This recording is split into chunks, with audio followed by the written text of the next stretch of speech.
In today's episode, I'm joined by our incredible coaching client Daniel, who achieved remarkable results by losing 44 pounds of body fat and getting into the best shape of his life. What makes Daniel's journey truly inspiring is that he's a father of 6 and a full-time caregiver for his wife after her tragic incident. He also holds down a full-time job. Despite his demanding schedule, Daniel committed fully to our program and achieved something extraordinary. Let's dive into his story of resilience, dedication, and transformation. Daniel, welcome to the show. Welcome to the podcast. How are you? Doing well. Excellent. So you have flown from, I'll say from the US. I'll let you tell exactly where from. Well, this trip I came from Cincinnati. Okay. We've been away from home here for a little bit, visiting my daughter in North Carolina. We live in Iowa. So went to North Carolina to visit her, and then went to Cincinnati for another child's event, and then I flew here. Okay, fantastic. So the reason you are here is obviously because we have just finalized or are finalizing 6 months on the transformation. Yep. And you have done an incredible job. Tomorrow is a photo shoot. Yeah, and this is the reason why we're sitting here, and kind of we're going to dive into your story and your experience on the program and everything else. But just very briefly for everybody out there, so it's been 6 months. You have lost 44 pounds of body fat total. You are 6'2", 6'3". Right. I'll just throw these stats out there just so people have a bit of a picture of all of that. And let's go all the way to the beginning, and even before.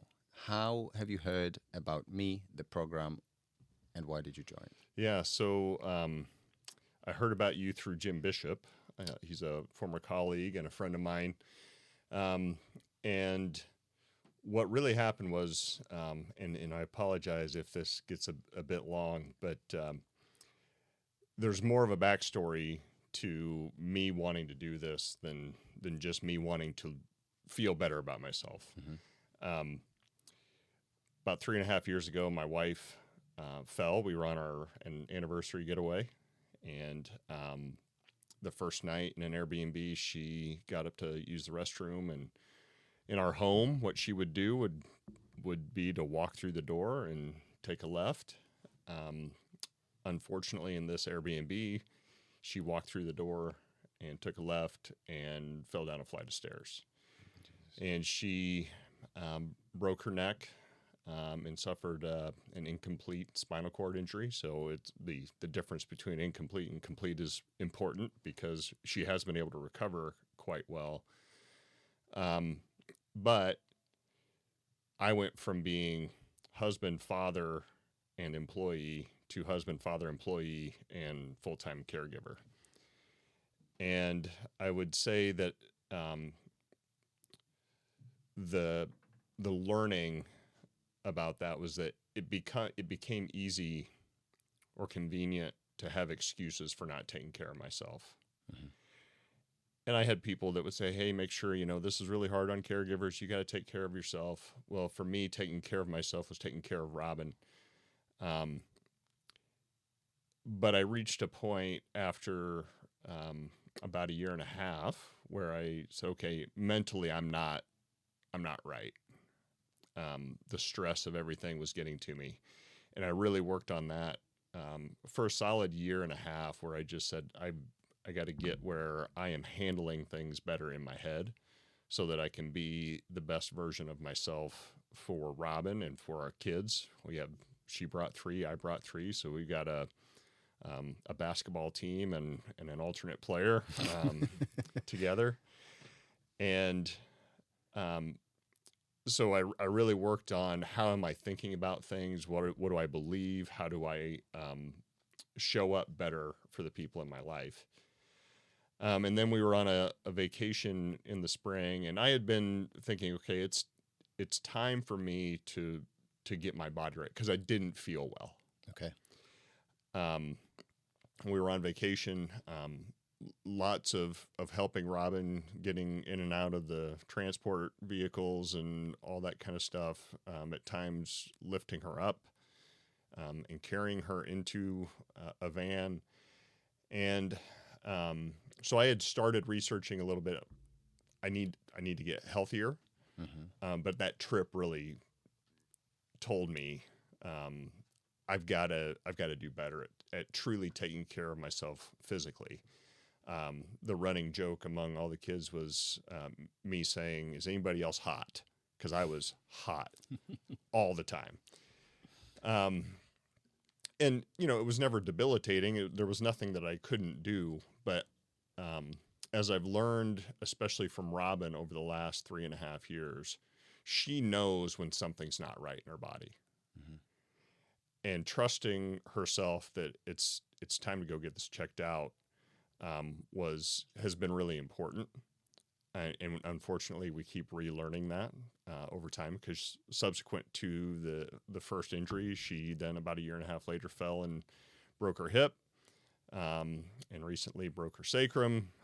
So we her entire life will be a higher elevation of fall risk all the time, just because of what the spinal cord injury has done to her.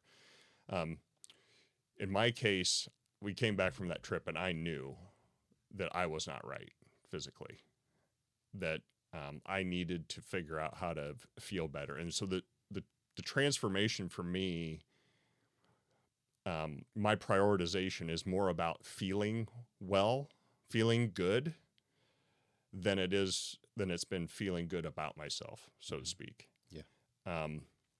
It's nice to look better, but feeling better, alleviating aches and pains and joint problems and things that I had been dealing with for years that were, again, never took me out of the game completely. But I knew that if I'm going to take care of my wife for the rest of our lives, and if I'm going to be healthy for our kids as long as I possibly can be, I have to be more committed to taking care of myself and getting well. So sorry for the long-winded response, but this whole thing comes down to starting with commitment, and my commitment is to my family. Yeah. To fulfill that commitment, I have to be as physically healthy as I can be. So that's how I got on the journey. And I appreciate that, because I wanted you to do that intro, because your story is absolutely incredible. I mean, there is, the reasons for why you joined the program, and like you've explained, doing it for your family, to be the best version of yourself so that you can care, provide, etc. I mean, there's no, in my opinion, no bigger, more important why. So thank you for that. So you were looking to do something for a while prior to starting the program, and then I suppose Jim, who is our online client as well, who's a friend, happens to be a very good friend of yours, great guy, by the way. He was almost like a catalyst to you reaching out and... Yeah, I got frustrated fast searching online. Okay. There's so much conflicting information. Yeah. There's so many fads, and throughout this whole process, as the weight started coming off and health started improving, and then people would say, "Well, are you doing keto? Are you doing paleo? Are you doing this? Are you doing that?" I'm like, hold on. They don't tell me what to eat. Yeah. They give me a program to follow in terms of the macros to hit. I figure out what to eat. I'm not subscribing to anything that you're going to read about necessarily online. So, but I got frustrated just trying to figure out what do I do? And then I just said, well, screw this. I don't have time. I have too many other things going on. I don't have time to research all this stuff, everything from nutrition to workout routines, all those kinds of things. And serendipitously, Jim posts his pictures. And when it's somebody you know, somebody you trust, someone who doesn't suffer fools well, then there's that testimonial really means a lot. And that speaks to why I'm here at all, because frankly, I don't care about having pictures of myself. But if I hadn't seen pictures of Jim, I never would have known, or it would have been really hard to know. And so it was almost like, all right, whoever he used, I'm contacting them because clearly it worked. And this is a Disney World fast pass here. I'm going to the front of the line. I'm going to figure out how to get started as fast as possible. Yeah. Yeah. Amazing. So you have done research before wanting to start something like that. So you said the overwhelming amount of information, conflicting information. I mean, yes, this is the fitness industry. This is the, training, nutrition, all of that stuff, fat diets, all of that. So I can imagine. But did you actually speak to anybody about? Did you reach out to anyone? No, you just saw the photos. No, I didn't talk to anybody. It's probably a failure mode of mine that I'll do enough research to make a decision, and then I just commit to the decision, right, and go. So no, I didn't talk. I actually didn't even talk to Jim until after I'd started, and then I've got my brother-in-law, my sister-in-law, or my biological sister, yes. and my brother-in-law are both doing the program, and we all started about the same time. Yes. I didn't know they were starting. They didn't know I was starting. But they know Jim as well. So Jim's the spark that got the fire going. He is, absolutely. He's like because of Jim, we have the whole family. That's right. On the program, which is amazing.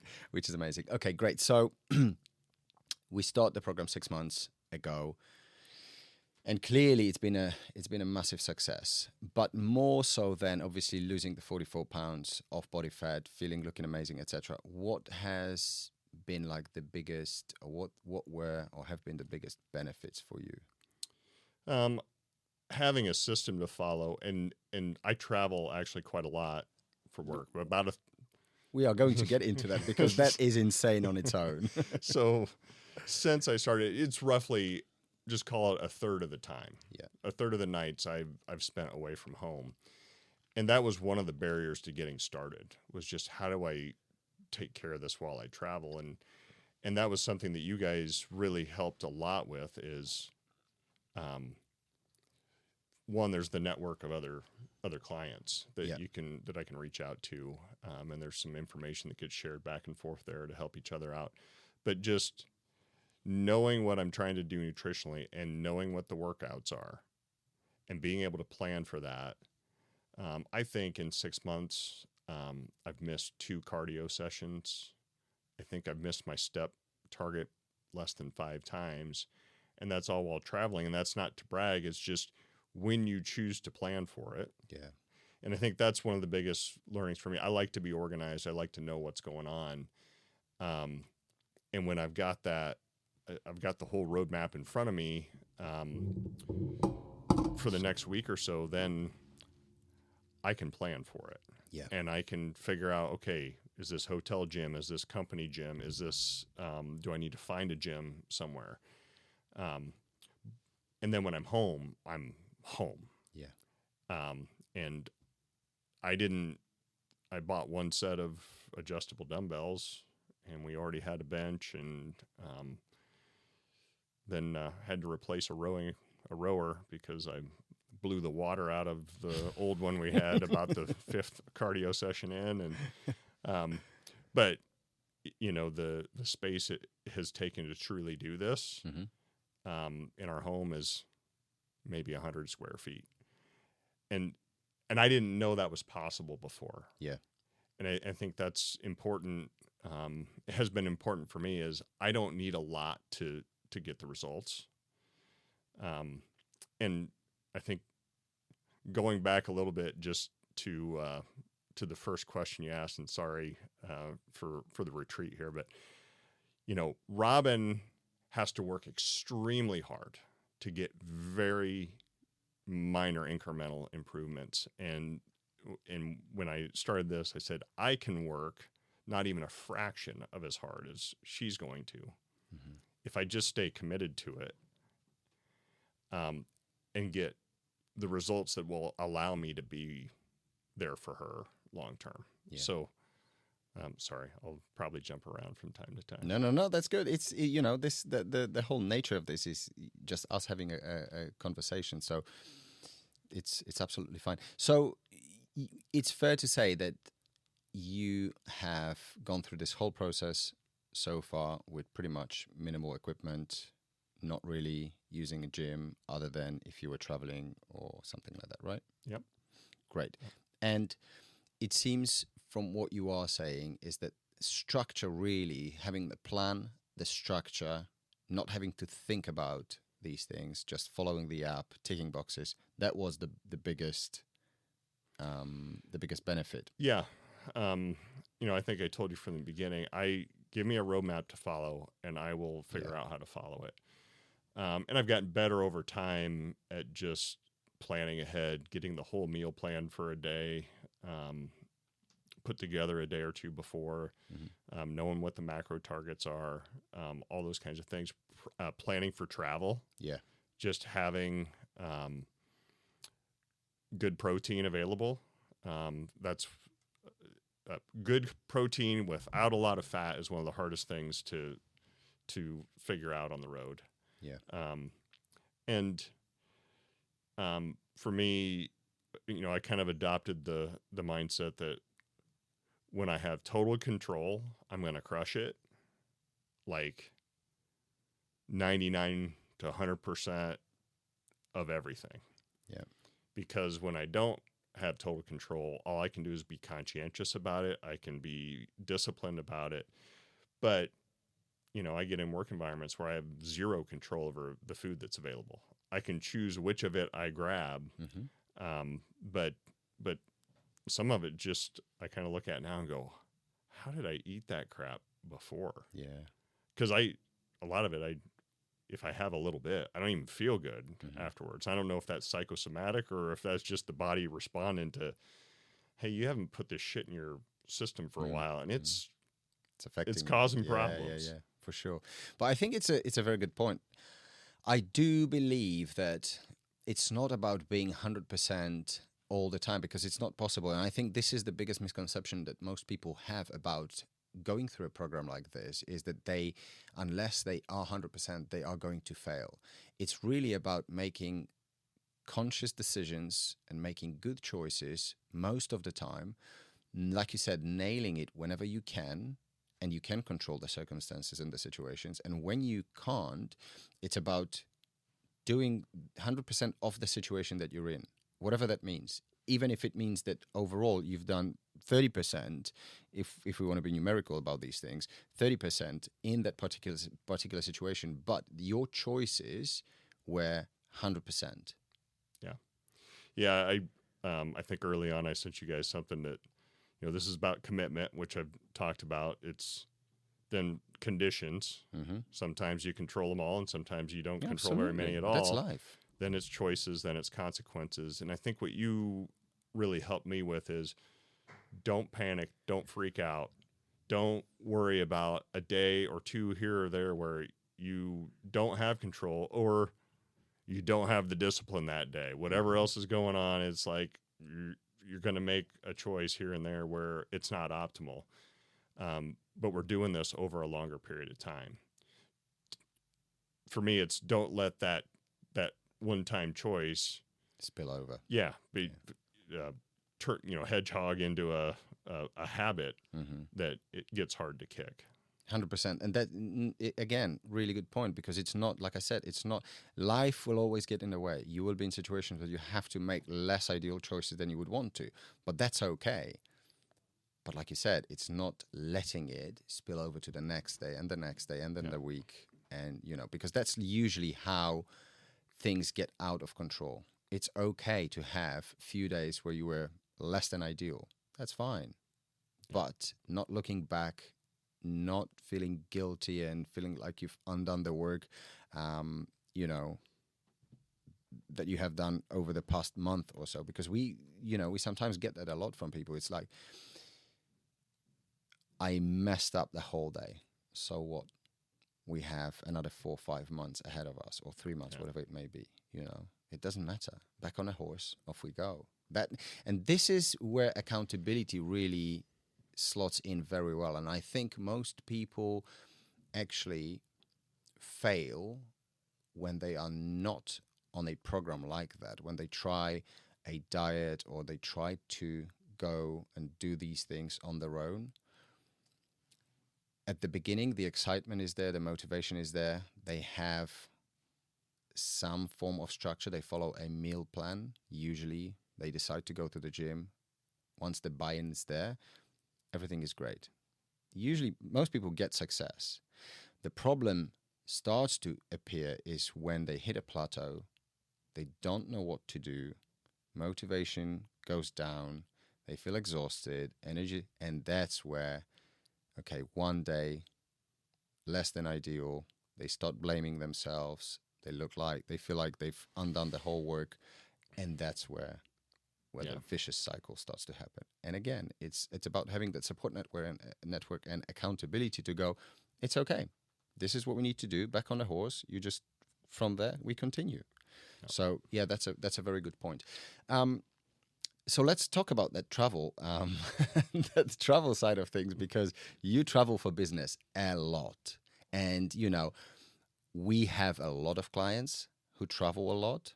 But I think when I heard your stats at some point, it was something like, I can't remember which month was it. It must have been like 2-3 months ago when you did like 35 flights in 30 days or something like that. I think it was 21 flights in 23 days. Yeah. And then a few weeks later, I just piled more up. And, a lot of it is for work. Yeah.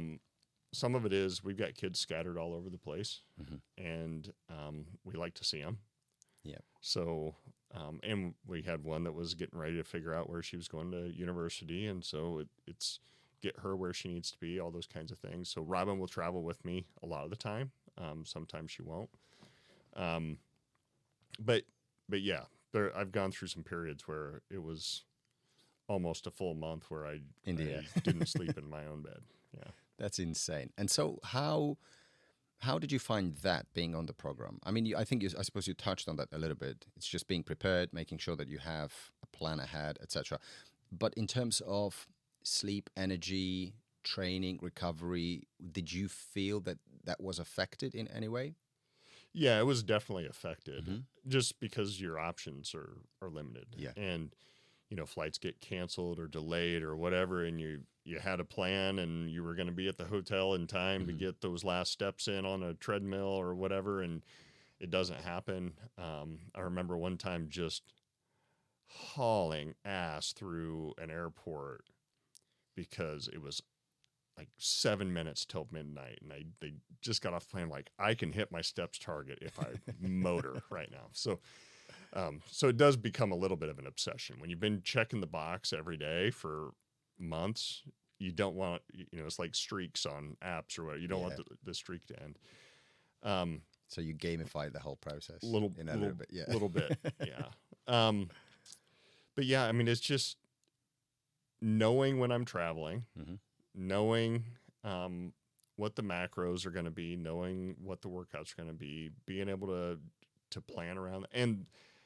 And we had, I might have even been before I started the program, you had a call with clients, and one of the things that came up was just getting up way early and doing it. And I did learn that for me, with everything going on in our life, if I'm not up at 4:30 to hammer it,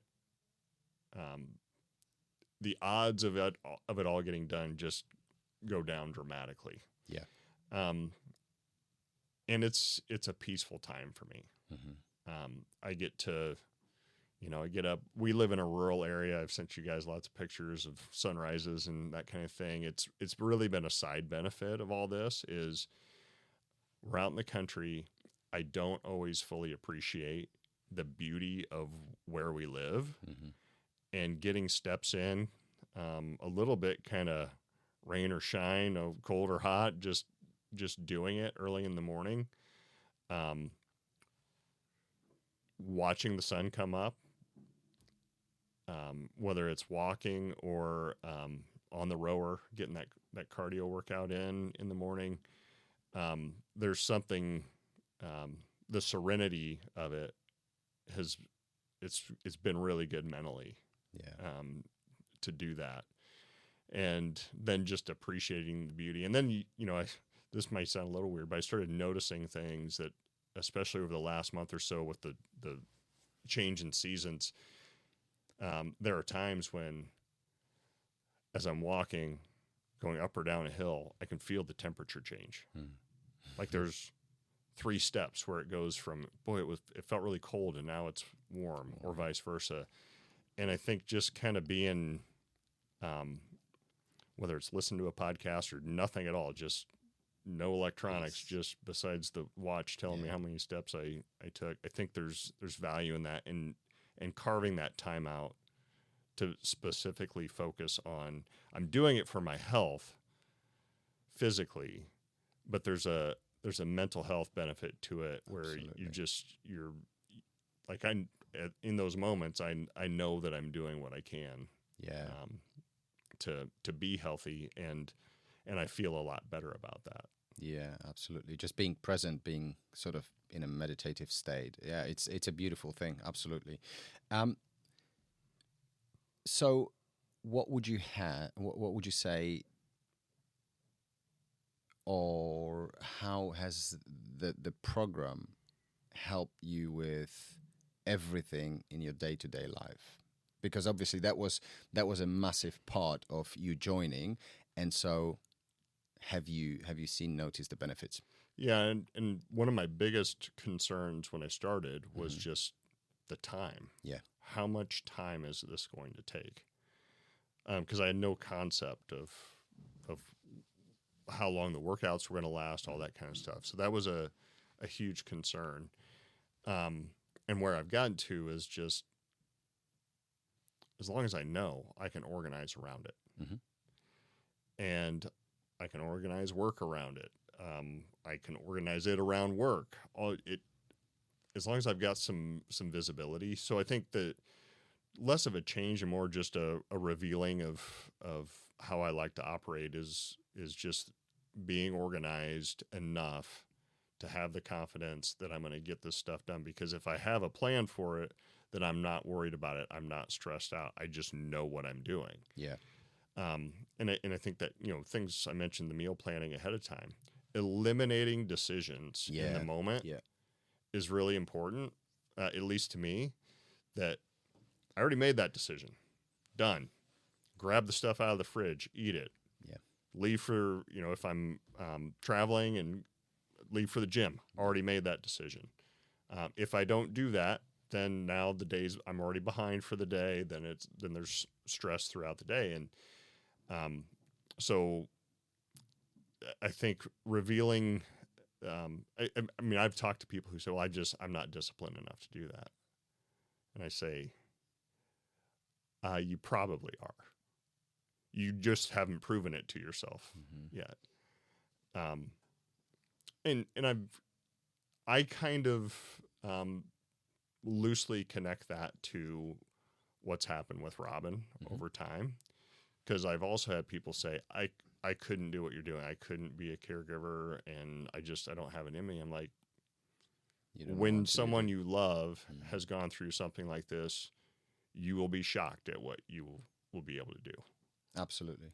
I think it proves the point that in order for you to go through something like this, you have to have the clarity on the goal and the outcome, and you have to have extremely strong why and purpose. Yeah. Once you have these two things, it's almost autopilot.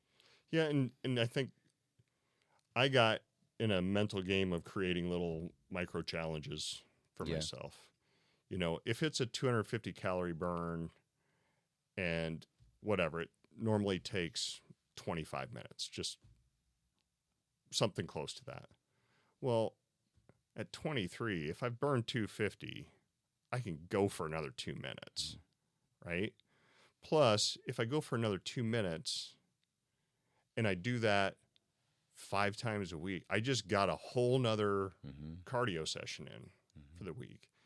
Again, a little bit, fear is not the right word, but just being conscientious that I don't actually know for sure what's going to happen tomorrow. Absolutely. Yeah. Because somebody might need to go to the doctor. Yeah. Somebody might get sick at school. And so just challenging myself, just, I can do this. Okay, I can finish this song. The song just started. I've got my calories burnt. I can finish this song. And it may sound a little crazy, but that's the inner dialogue I'm having with myself is, I can do hard things. I'm going to prove to myself that I can do hard things because I'm going to do this thing that I don't want to finish right now. Doing something I don't like. I wouldn't say I love cardio. I value it, but I don't enjoy it. So choosing to do it when I know I don't enjoy it, I think is something that's helped me get through the program.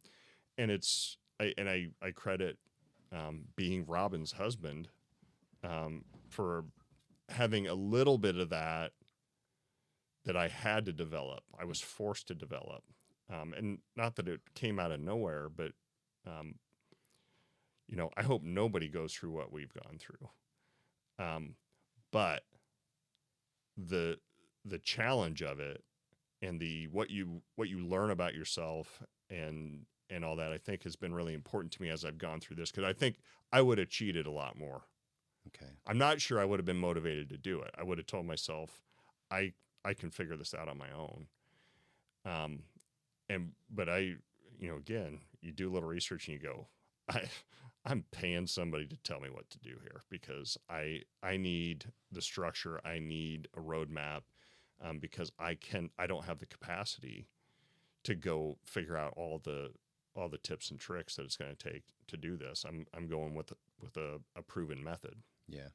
It's trusting the process, isn't it? Yep. Yeah.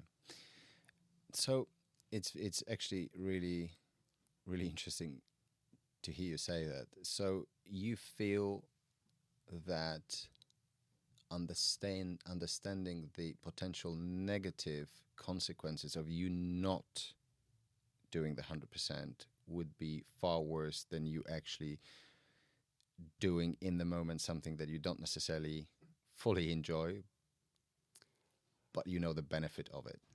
Yeah. I think I'm following you there. Yeah, I think there's always the push and pull. Yeah, I guess, and commitment, conditions, choices, consequences. Yeah. What choice can I make in the moment right now that is going to have the best consequences? Yeah. And it's human nature. We are more motivated by what we stand to lose than what we hope to gain as human beings. And especially as you get a couple months in and those, I remember the first 3 or 4 weeks, I'm like, I don't know. And then just seems too simple. Yeah. Well, it seems too simple. And the objective measure that I kept looking at was, what does the scale say when I step on it? Yeah. And for a while, it didn't say a whole lot. Like I was probably more stable in my body weight, and it was kind of coming off a little bit at a time.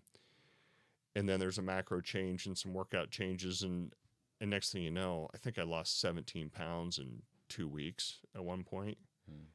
And it really didn't feel like I was doing that much different from before as far as nutrition and the workouts. But it was kind of like the body just said, okay, I don't need to carry all this around. Yeah. And that's when I was like, all right, this is working. It wasn't that I didn't trust it yet, but I trusted it a lot more and could just keep making the choices. Yeah. I think, I totally agree. I think what it was, like you said, you trusted it, but there was not, you weren't fully trusted it because it was such a short period of time. But I think what you did have from day dot was that commitment. And you were willing to fully commit before you fully trusted it. And once you got to the point where it's like, okay, that commitment is paying off. Actually, I haven't really done anything crazy, but the results are showing, okay, and now I'm starting to really trust the process. Because it wasn't just so we kind of throw it out there. It wasn't a crazy caloric deficit from day one or anything like that. I think we just really put a nice plan and good structure in place, and you followed. And that really was enough to get crazy traction and really good results pretty early on. Yeah, I would think I was about a week in, and I texted my brother-in-law and said, how the F do you eat all these carbs? Because, I mean, you guys were having me eat way more carbs than I was used to eating. Yeah. And, now, if I was to do it over again, knowing what I know now, the source of carbs would be totally different. The way I got there would be totally different. There almost isn't a processed food that I eat anymore, unless it's just what's available. Yeah. So, that's been a big change. I've learned that how I feel, how full I feel, that my energy level, the more whole foods that I can, veggies, fruit, meat, eggs, you name it, the better I feel. Yeah, absolutely. I think it proves a really good point is that the whole point of this process is to let you guys really figure it out for yourselves. We are here to facilitate change and get you to a point where you are successful, give you the support, the knowledge, all of that. But really, it's not about telling you what to do in terms of eat this, don't eat that, remove it, like none of that. You make those decisions and those choices, and then you will see what foods you respond best to, what do you feel best after eating, etc. And that's really how you gain that knowledge, and that really what sets the precedent for the future. You moving forward, you know exactly, okay, these are the foods that I like, this is what I feel the best after, etc. And that kind of stays with you. Yeah, and I was looking for a system and some structure. I wasn't looking for a script that I had to follow. Yeah. I mean, if you told me these specific foods I would have to eat, I think I would have bailed. Yeah, well, exactly, because it probably wouldn't work from the get-go, even if the intentions were pure and the best from us in telling you, okay, these are the best things to eat. Because I think at that point you had, years and years and years of habits and foods that you loved. So you had to get to those conclusions yourself. And going through the process, that's exactly what happens naturally. And that's the beauty of it. Yeah. Where we don't force things upon you guys. You just learn it yourself. Yeah, plus the flexibility around how to manage it within the day when something goes wrong or when something goes incredibly right. I was driving Robin out for a procedure in Indianapolis, and we stopped in what is reported to be the world's largest truck stop there in eastern Iowa, and needed to fill up on fuel. She needed to use the restroom. As we're walking out, I said, "Is there anything you want here?" They got a big food court, and she saw the Dairy Queen. She said, "I'd just love to have a small Blizzard, Heath Bar Blizzard." Well, she almost never eats ice cream because it's hard on her tummy. And I said, "I'll go get you a Heath Bar Blizzard." And as I'm walking over there, I pull up on the app and look up mini Heath Bar Blizzard. And I'm like, I have that many carbs and that much fat left in my plan for the day. I'm just going to kill some other stuff. So, and in that moment, it was the choice I'm making is to enjoy this very rare thing that happens with my wife while we're traveling together. I'm probably not going to feel great after I eat this because I hadn't really been eating much of any of that kind of stuff. But I'm going to feel really good about the decision I've made to enjoy that with her. Yeah. And, change the plan for the rest of the day to make sure that I didn't overconsume carbs or fat for the day. It wasn't a hard thing to do. And I think that's what I've learned is, I can adapt. Yeah. And when I know I'm behind on protein, I know what the sources to go to. When I know I'm behind on carbs, I know what sources to go to. You're almost never behind on fat because it's freaking everywhere. Um, so, but I think enough structure that's like, you give us the outcomes. Here's what you're going for outcomes for the day on macros. You script how you're going to get there. Yeah. It's look, I believe that it's more of an approach. One, yes, it's flexible, and two, it's more of an adult approach. Like, I won't tell you what to eat, because just imagine in that situation, in that particular situation, just imagine that psychological stress and emotional stress that you would have to go through if you were on a meal plan, for example. And by the way, I'm not bashing meal plans, because they, in my opinion, they have a place and a time, absolutely. Yeah. But in that particular situation, you want to enjoy a moment with your wife, having a candy bar, ice cream, whatever it is, and you can't, because you have to stick to the meal plan. And if you fail on sticking to the meal plan, then you will be grumpy, you will feel guilty, and it's just, it's a spiral of events that is so unnecessary. Yeah. Instead, you just make a conscious decision. You go, okay, I'm going to enjoy that, and I won't feel guilty. This is what I need to do in order to, hit my targets for the rest of the day. I'm making a conscious decision. Boom, done. That's it. You move on. Yeah. So it's a healthy emotional outcome, I would say. Easy. It's easy to own those decisions when they're yours. Totally. Having the autonomy to figure that out on your own. And then, it does take discipline. And it takes courage, in a way, to actually make that conscious decision. Because a lot of people try to, and this is why, we have so many problems, in a society. People, I think, avoid making those decisions. They know something is either good or bad for them, but they don't want to face the music, like I always say. It's easier to just, put your head in the sand and forget about it and deal with it later. Yeah. Then, again, on the kind of the challenges, one of the things that I decided right away was, I'm not going to eliminate drinking alcohol. Great. But I'm going to eliminate habits I have around drinking alcohol. I don't need a cocktail every night. I don't need a drink ever. Well, there have been a few times sometimes with you everything need that's gone on with Robin. Okay. But when you brought up the word courage, it made me think of this is, I went from, if it's a social occasion, if it's a work event and a dinner out or whatever, I would always enjoy a cocktail with the group. But I just said, I don't need to do that.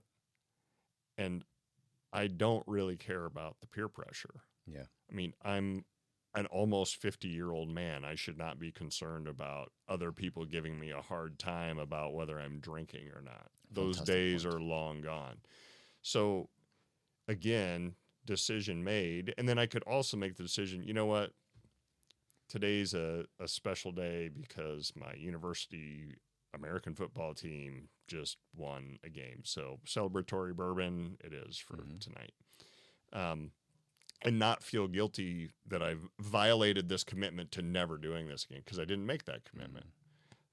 And I don't know that it matters all that much, other than to say, okay, this is not something that I think is helpful for me to have a habit of consistent use.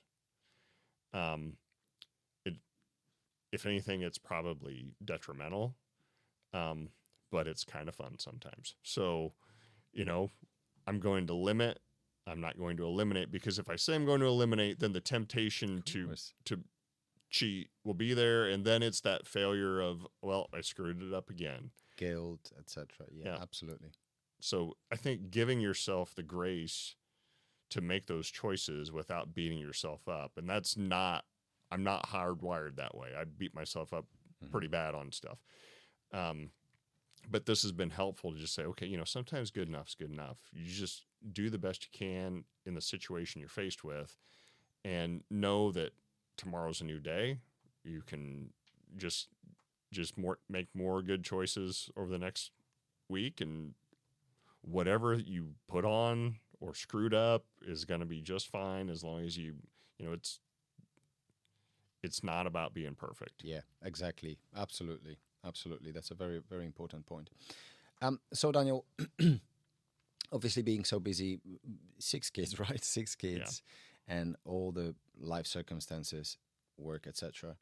What was, just for everybody out there listening, what was your schedule? So you were waking up at 4:30 in the morning to get everything done. Just talk me through your day. Yeah. So normally I'd wake up, and I'll be descriptive here because there were some things. I mean, you and Jason helped me a lot with just suggestions around timing of meals and stuff. And in fact, Jason posted on Facebook once something about waking up with brain fog and got a meal, got to the gym or got a workout in. I was like, I'm waking up and I'm going straight down. I'm getting some steps in to warm up, and then going straight into my workouts. And I didn't feel that great during workouts. So I started getting up, get a meal in, just to get some protein, some carbs in, then walk, then do my workout. And I felt so much better. So I basically added a meal, shrunk down the number or the size of meals, but added one more meal a day, and that felt a lot better. So wake up, get a meal in, get some steps in, 15 to 30 minutes, depending on what the day looks like, just to get warmed up. Stretch. That was something that I had to add early on. This 50-year-old body doesn't respond the way it did at 20.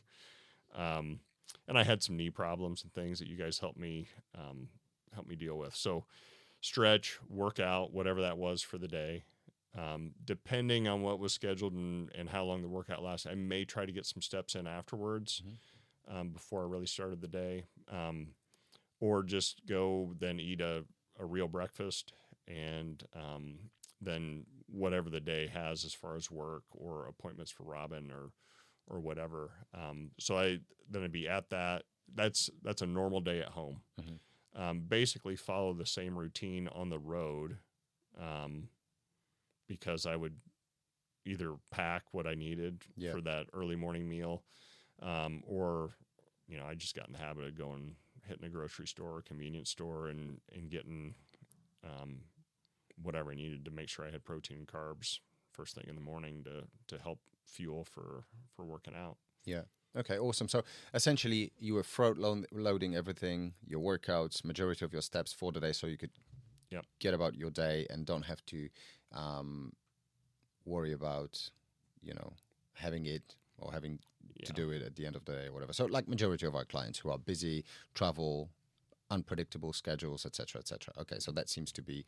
Yeah. I like to have half to 3/4 of my steps in before the rest of the day really gets going, because it just gets harder and harder throughout the day. I think I'm going to have time to do it. I do try to, after I eat a lunch or something, I'll just try to get 10 to 15 minutes just to walk. Yeah, brilliant. Good for digestion and everything else as well. So if you are or have been waking up at 4:30 in the morning, what time is bedtime? And also, what time should it be?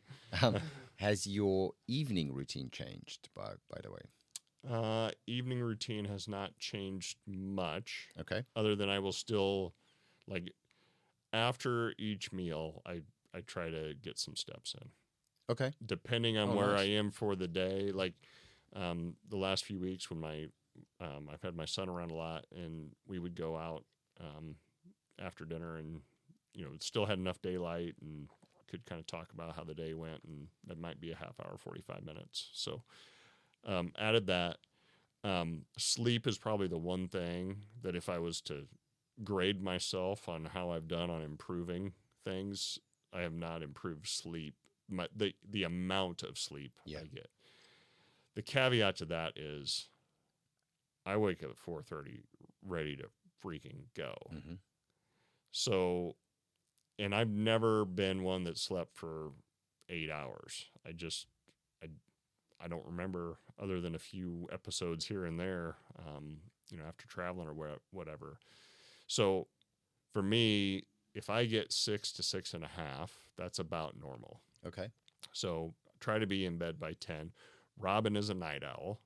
Right. Okay. Robin needs help a lot of times getting in bed and getting situated, getting comfortable. Probably the closest thing to a bone of contention between her and me in this whole process is it's like, the bedtime. I'm ready to go to bed now. I need to get my sleep. And she just takes, everything with her injuries, everything just takes a little bit longer. So, but outside of that, I mean, I'm pretty regimented about trying to be in bed by 10. A lot of times it might be a little later than that, but staying disciplined about waking up at 4:30 almost no matter what. But that's, again, you bounce back to some of the travel and getting home at midnight sometime, and now it's a Saturday morning. Well, I won't set the alarm and just do stuff when I've got more freedom to shuffle it around on a weekend. And in terms of energy, have you noticed any difference from prior to starting the program? How has your energy changed, if at all? Yeah, I can't begin to list all the benefits of being lighter, being healthier, having more stamina. Because, I mean, I used to have a pretty significant mid-afternoon crash. Okay. And I was 3 cups of coffee in the morning, a cup or 2 in the afternoon, relying on caffeine. And I don't know where the energy has come from, because it's like people say, you wake up at 4:30. I'm like, I wake up at 4:30 ready to go. Let's go. Ready to conquer. And it's, as long as I'm spacing out meals, it's pretty much steady state all day long. In the evening, it'll wane a little bit, but I just, I've done some health checkups and stuff, and like, well, you're probably feeling like you don't have a lot of energy. I'm like, nope, don't feel like that at all. Mm-hmm. Well, you're almost 50, and we need to check this, check that. I'm like, maybe, but I'm not symptomatic of having any problems, and I still have the point of reference that was before I started. Yes. Like, I still remember that just dragging. Yeah. And trying to figure out, do I need a nap? And I, honestly, I will. There are times when, okay, it's right after lunch. I've done a little walk. I didn't get a lot of sleep last night. I don't feel tired, but I'm just going to set the alarm for 25 minutes and just see what happens here. But that's a beautiful thing. And, again, everything with context, and the context here is very important. You were doing it because you knew that the night before you didn't get enough sleep. Therefore, you're future-proofing yourself and going, okay, it's allowed, it's needed because of X, Y, and Z. It's not because I eat crap, I drank last night, I stayed up late because I was watching television or whatever it may be. So no, that's really great. So essentially, you were on a typical executive level schedule type thing. Crash in the afternoon, 3-4 cups of coffee, constantly drugging and all of that. Okay, so that's completely changed. Yeah, eradicated. I rarely have any of that kind of feeling, and when I do, it's not hard to isolate it back to travel disruption, something that really interfered with the routine. Amazing. And in terms of, I don't know, brain fog, cognitive energy, and all of that, have you noticed anything there? Yeah, in a positive way. I don't know what brain fog is. I just this is the hardest thing for me to describe. Because, I started by saying I just wanted to feel better. Mm-hmm. And where I am is I just feel better. And I feel more focused. I don't know if that's a a physiological response, or it's because I've had to structure and organize, and I'm better prepared um, to fit all this in. So then again, it's decisions made. I'm not, life's still complicated, Mm-hmm. and curveballs get thrown all the time, but I have less of those instances where I just feel like I don't know what to do, or I need to figure out what the game plan is, Mm-hmm. and all that kind of stuff, because typically I've thought through it ahead of time. Yeah, I think to your point, I think it's probably a combination of both. Absolutely, I think physically you're in a much better place. You are healthier, so everything, from a physical perspective, you feel a lot better, energy, all of that. But also, eliminating almost completely that decision fatigue has massively helped with your emotional and physical and mental state. So I think the combination of the two definitely makes you feel a lot better. You have everything under control. You know what you're doing. You prepare. You don't have to worry, and that sort of surface level stress is almost eradicated completely because you have everything scheduled, planned, etc. So, and it's a good feeling. Yeah, and there are a lot of disruptions. Yeah, of course. How I handle them is probably better now than it was before, and there are probably fewer of them because I've thought through it ahead of time. And I don't miss really watching TV now that American football is back on again. I do a little more of that, but spending the time in the evening, getting meals organized, that kind of stuff, I feel it's like I can go to bed. It's not, I don't have that weighing on me thinking about tomorrow. And yeah, energy, brain fog, all that kind of stuff. I probably had it before, but I didn't really recognize it. I just thought I was tired. Yeah. Well, I think you run everything in a very efficient way now. I think you are constantly on top of life, work, whatever it may be. Yes, of course, life will always, as we know, throw curveballs, but that's the whole point. You're much better equipped and prepared. I think that's a good way to put it. For Better those. equipped and prepared. Yeah. Well, I'm sure Robin and my kids would say, well, Dad's not exactly perfect at handling all this Nobody stuff, is. but I don't think anybody is. But it's, I absolutely. Yeah.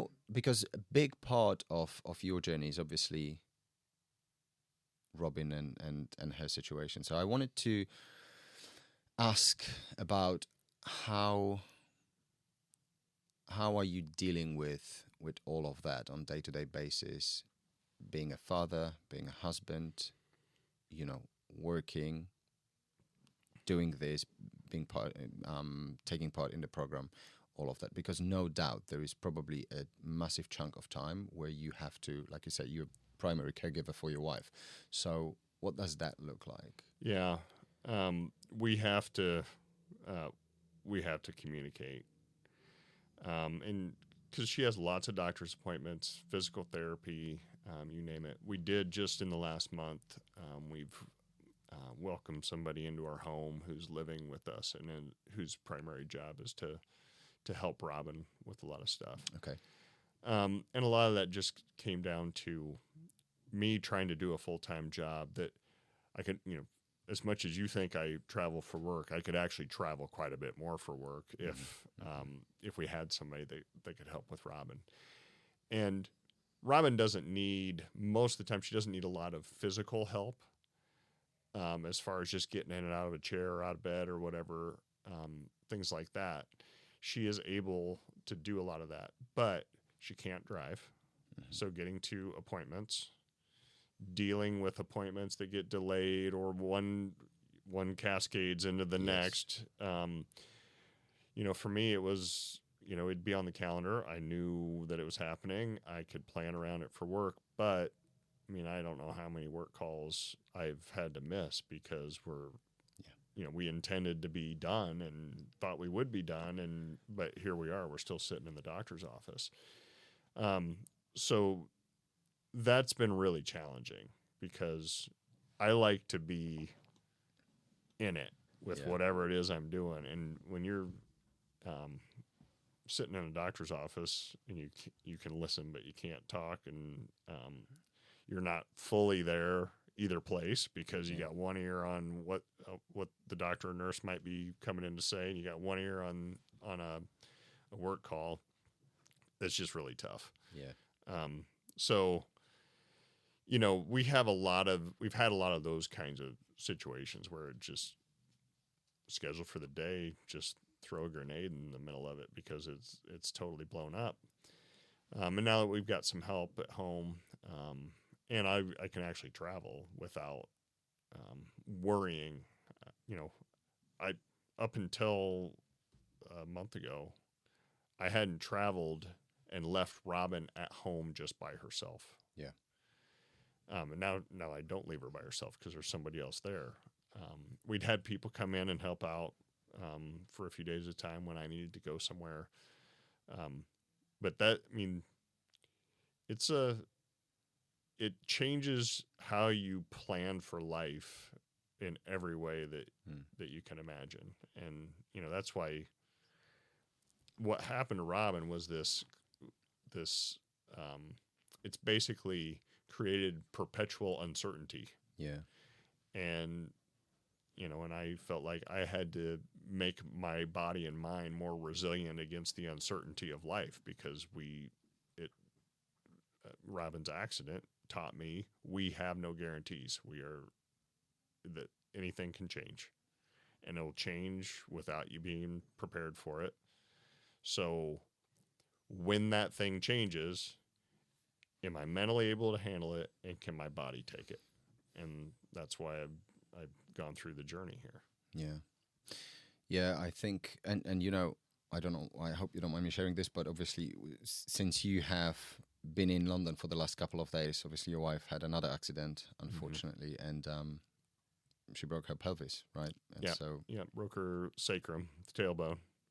I was kidding with her when it got to the point that we could kid a little bit. I said, well, according to Google, it's often referred to as the crack. So you basically cracked your crack.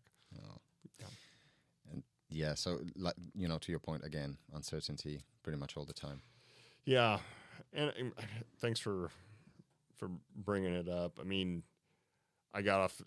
Literally, turned my phone on when I landed here and had a message from her about it. And so she's surrounded by family there. I'm here. I feel like I should be there. She insists that I stay here to do this, and that is the relationship we have. Is she feels like I've worked too hard to get to this point to have just gone home, and so I'm here, and I don't want to let her down. So we're doing the podcast. We'll do the photo shoot, and I'll get back to her, and we'll get her home, get her healed up. Incredible. Well, genuinely hope that everything goes well, and fingers crossed. Thank you. And so, from a physical standpoint, on day-to-day basis, helping your wife, you obviously did, or was it necessary for you to get stronger in order to be able to help or be better in certain situations? Yeah, it's probably, I don't know if unique is the right word. She can, for the most part, she can use a walker. When she's been at her best, she can use a cane. We don't usually use the wheelchair at home at all. When we're traveling, sometimes we'll take it with us. Mm-hmm. Just depends on what do we need her to be able to do when we get there.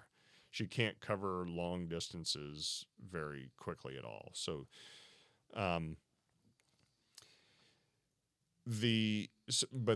when I do need to help her, then I'm basically lifting and carrying. Now she's just a little bitty thing, so it's not a lot of weight. But I did notice it when we were on vacation back in March that for me, I was like, this is harder than it needs to be. Yeah. And a lot of the change at home has been more, there were things we used to do together. We used to cook together, and I'd be doing meat and a side, and she'd be doing a salad and whatever, and music was on, and that's that's a change that I wasn't ready for. I can prepare the meals, it's fine. But that's part of of us just being us that has been hard to lose a little bit, because she can't always stand for that long. And she, she's lost some of the functionality, use of her limbs, and so she can't really she can't chop anything. It's just that part's been tough, but it's not about strength. I didn't need to be strong to do that. Some of that was just time, and the time was us time before, and now it's just meal prep, or it became just meal prep time. So there are things that like that you just, it's more that there's always something else I could be doing. Washing the dishes, doing laundry. She can't carry a laundry basket. So, it's just those things that just take up you don't realize how much kind of hidden time there is in those activities. Yeah. When you're sharing the responsibility. Absolutely. When it becomes you all the time, it's like having small kids all over again to some extent, where you're just like, just making messes, and I'm picking up after them all over the place. Yeah, no, I appreciate you sharing that. It's interesting because that makes me think of so many guys out there who use lack of time as an excuse. And I purposely use this word excuse because I think in most cases it is an excuse. Because I think if you make something a priority, you make and you find time for these things. And I think no better example than yourself, in this situation where you didn't have that luxury. You still have to do all those things, and you had to manage your time the best way you possibly could in order to fit all those things. It's not like you can eliminate certain things out of your day and, swap it for something else. That's why I tell people you absolutely, I'm nothing special, right? I was just faced with circumstances that I had to make choices about. And I think most people, unfortunately, need that kind of, they need something, a stimulus to make those choices, because, we were just going through life too. So, I didn't have, like you said, I didn't have the luxury of time. I just had to figure it out. So, but again, it kind of comes back to everything that, I believe this, everything that's happening, or everything that happened. Some people say everything happens for a reason. I think it's a choice to accept that reason. I think it's a choice to find the reason in it. And, we had to choose, I had to choose that, okay, people who know me know, I'm not like a super compassionate kind of person. I had it in me, but I had to deal with someone that is the most important person in the world to me going through something so terrible, and have to care for her, to find that compassion. And that helped me find another gear in terms of, what am I capable of? How hard is too hard? And I don't, now I don't believe I've come anywhere close to finding it. And I would be embarrassed if I wasn't here. After you guys providing the structure, I don't want to say I have no empathy for someone who says they don't have time, because time is hard. But what choices can I make to affect how much time I actually have?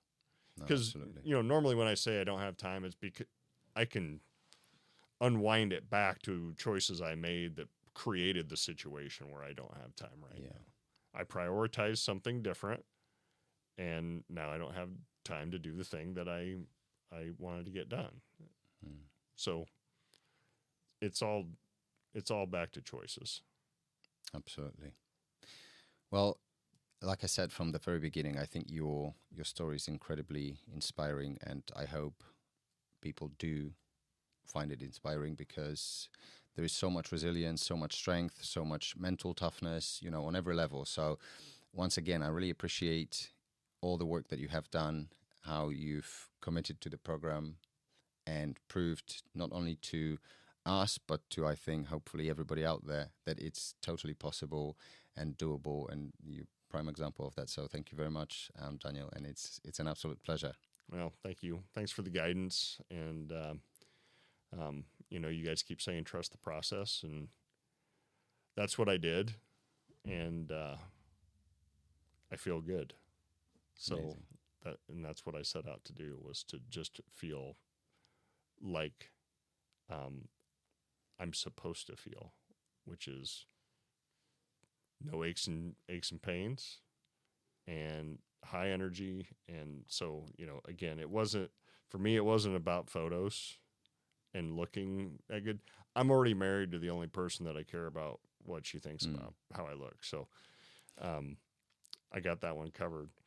But feeling better, feeling healthy, being healthy, feeling lighter, all that was really important to me. And you guys gave me the system to do it and the support to do it. So thank you.